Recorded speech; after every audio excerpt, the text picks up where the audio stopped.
Hey, Lila! Maddie. How many assassins does it take to assassinate Archduke Franz Ferdinand and his lovely wife Sophia? For the sake of the assassins, I hope just one. It takes 5 of them, and the one had to do it again. Caught him at a cafe. That's honestly mean. Why would you kill someone while they're having, brunch? When he was driving by, the assassin was having brunch. And he was like, oh, I was supposed to kill that guy earlier. Whoops! Ah. Alright. Take Okay, it away. so that was kind of how World War I started. Yeah, this guy killed this Archduke of Austria-Hungary. Well, this group of people killed the Archduke of Austria-Hungary. His name was Franz Ferdinand. And his lovely and wife his lovely Sophia. wife Sophia. Very important. They were a group of Balkan nationalists who were unhappy with all of the general imperialization going around. Yeah, and imperialism was actually the main cause of the multiple conflicts that started World War I. It started with the Berlin Conference, where all the big empires met up to decide how to divide up Africa. And in this, they decided, England can have Egypt, and they can have South Africa, and then France can have East Africa, and then Germany gets this space, and then sounds great, right? Everyone should make agreements like that. But England didn't listen. England does what England wants. A lot. And that was also a lot more organized. That's how they thought it would be. Yeah. In reality, it was like, oh yeah, we'll be very cordial to each other. Yeah, Britain, you can get Egypt. It's so nice. But really, it was like, okay, now when we drop this hat, everyone's gonna go 1, 2, 3, scramble for Africa. Yeah. But England did what England does. England did what England does, and they do what they want, even when they say they're going to do other things. Which made a lot of other countries extremely upset, namely Germany. Germany had this massive problem with them because England was trying to take over land Germany had claimed, and England at the time had the largest navy in the world, and it's an island-based nation. Obviously, why would they have an army if they can't march anywhere? So they have a massive navy. And in order to combat this navy, Germany started building up their navy. And when England saw that Germany was building up their navy, they built more boats. And Germany built more boats, and England built more boats, and Germany built more boats, and England built more boats, and more boats, and more guns. Which is why militarism is one of the 4 main causes of World War I. M-A-I-N. What's A? Alliances. Alliances? Yep. Those are cool. So it's militarism, alliances, imperialism, and nationalism. Those are your 4 main causes of World War I. Very important causes of a very important war.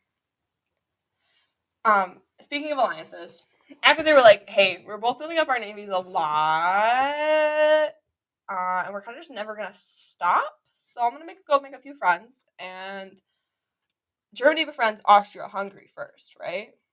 Germany and Austria-Hungary begin an alliance, and then England and France begin an alliance, and then England and France befriend Russia.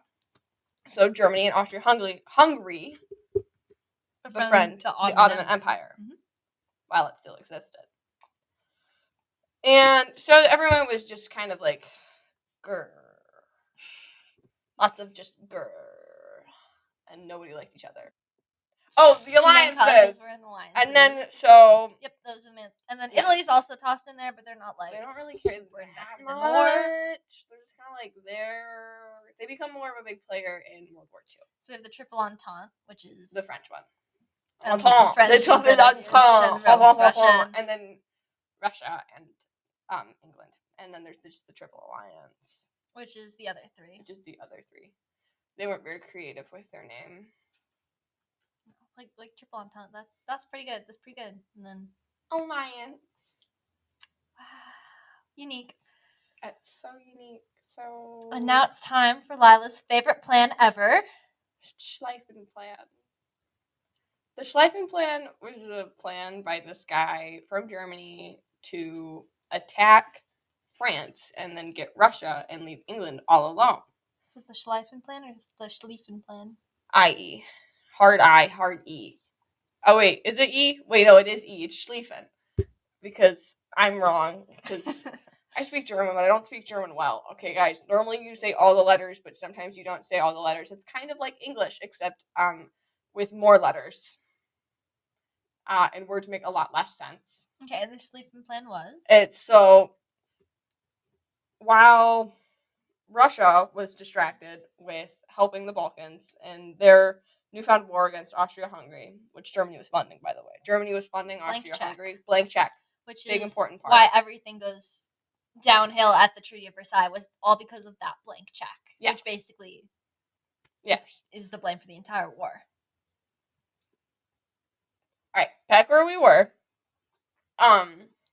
So this guy comes with an idea like, oh, while Russia's busy, we'll go quickly attack France and then hop all the way back across like 6 countries and go attack Russia. But Lila, wouldn't they see an attack coming? Wouldn't the French see the Germans marching? No, because they went through Belgium. But the Belgians saw them. And the Belgians told France, they were like, hey guys, why are all these Germans in our The Belgians were neutral. But they were also snitches to the French. They were but, also you know. snitches. And snitches get stitches. Just in case you were wondering. Don't be a snitch. Unless the Germans are invading Unless your the Germans country are to go invading your attack the country, French then and you can be a snitch. Honestly, completely starting understandable. the war to end all wars, which just catalysted another world war. You know. Lots of problems happened because Belgium told.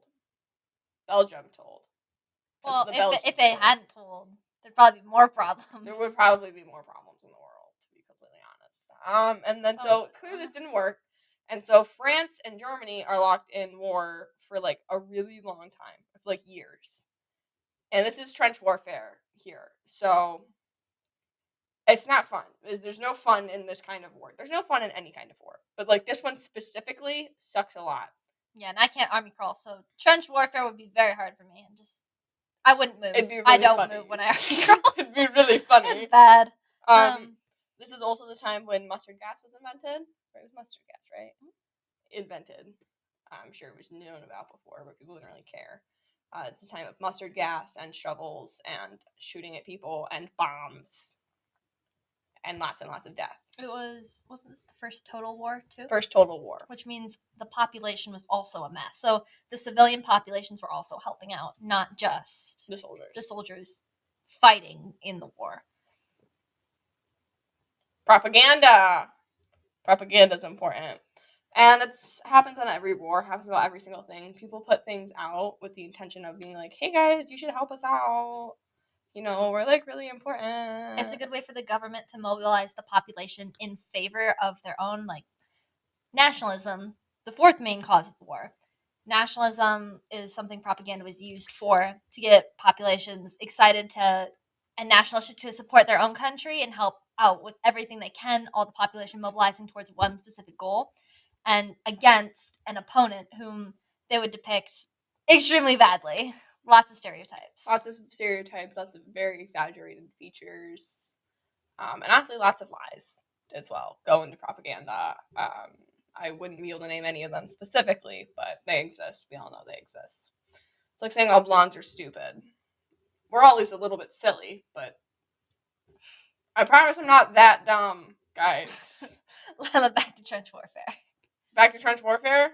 Trench warfare. Boom! Death! Lots of people died. And then America joined because a German U-boat took down it was an English ship called the Lusitania, but there were American passengers aboard the ship.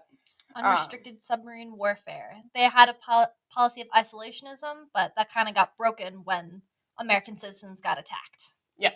And so then America joins, and the war is pretty much over. After that, there's nothing really to mention. America's kind of always like the cavalry in the world wars. They come in near the end, get everything cleaned up, and are able to walk away with less casualties, less... No, they have the most. No? I believe they had the most. America? No. They were up there. Wait, no, Germany had the most. America was up there. Well, I'm saying they didn't have as much destruction to their country. No destruction in the country, but there was definitely lots of deaths. I'm not saying there was not lots of deaths. I'm saying they were able to get in and get out with. Okay. Not as much on their economy, on their stuff, because they would have bounced back, and they were far away. America is far away from everything else by a lot. by a whole ocean. It's called the Atlantic. It's a pretty big ocean. Mhm. It's kind of really cold too. Which is why at the Treaty of Versailles, when Oh, that's what, Americans lost 116,516 people, which is a lot of people. Yeah. Over 2 years, right? Like, people lost that much over the course of, like, it was like a decade before, right? Roughly. Well, yeah. Which is why at the Treaty of Versailles, it was the French and the British and the Americans deciding what the fate of the Triple Alliance should be.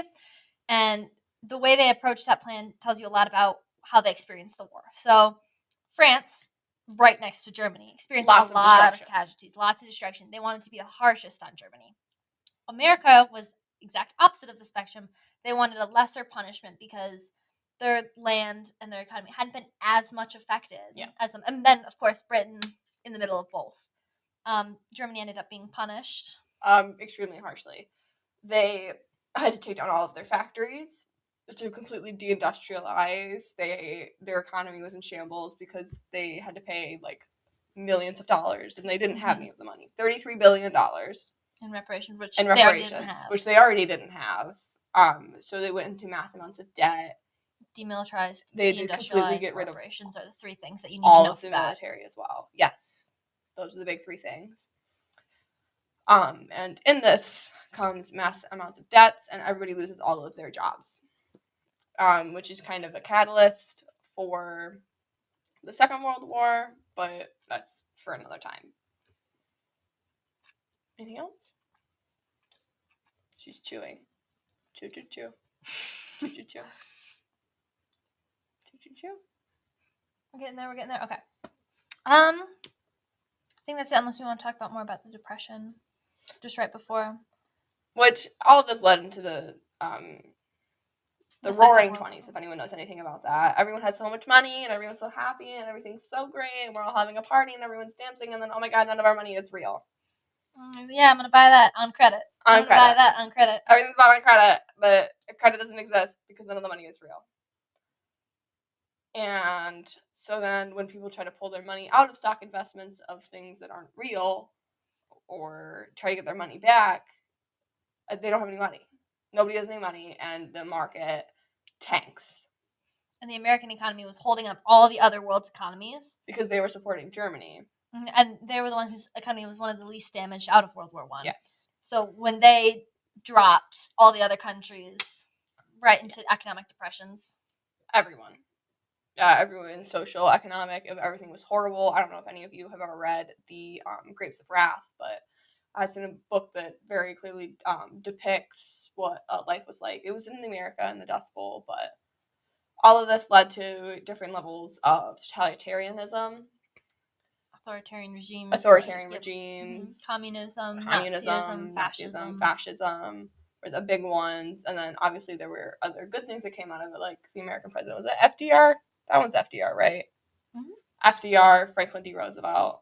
I believe it's that one. There's two Roosevelts.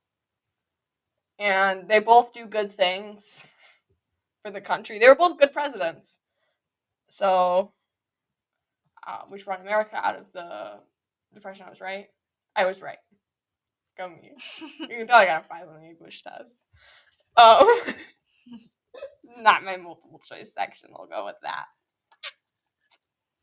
Which it probably was my multiple choice section. I didn't finish an SAQ. All right. Anything else about World War I? I don't think so. All right. All right. World War I directly into World War II.